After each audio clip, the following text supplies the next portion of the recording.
first year we took off when the Crowder Band was over, really laid back. I honestly was like, I need to know if this is what I'm supposed to be doing or not.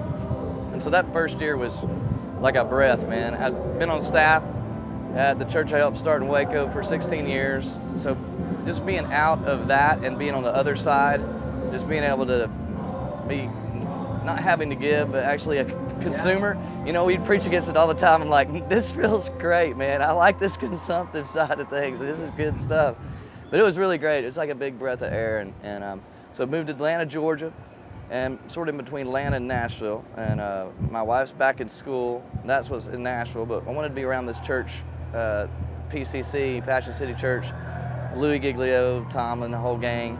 And it's just get up close to it. And as I said, almost relearn how to be led in a way, you know, to not be the one concerned with what's going on in the room, but more concerned with what's going on in my heart with no responsibility to, you know, take the temperature of the place. And it's been, I learned so much in that year. And one of the things I knew early on is what I'm wired to do is write songs for the church.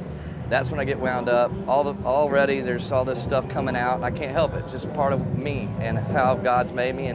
And so I just started rethinking, how is that going to look? What's it going to sound like? If these things are coming out, then what are the pieces around it? So I started collecting a little group of musicians that, because the songs, the language in them felt very old gospel to me, the things that were coming. And I thought, well, maybe we just go ahead and get into that sound.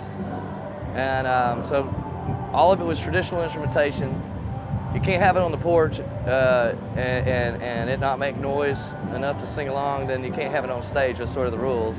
And so we've been stabbing at that for about a year now. And as we're coming into a record-making cycle, my hope is to twist it a little bit and bring the other insides of me. I've been sitting in front of a computer making music for 12 years with the Crowder Band. So that's just as authentic a place. I just had to sort of discover my roots, so to speak, which is Bill Gaither. So that's where we are musically speaking, as well as a little bit of life. You can imagine trying to spread yourself between two places, and Tony being back in school, that's just a mind blow altogether. It's hysterical.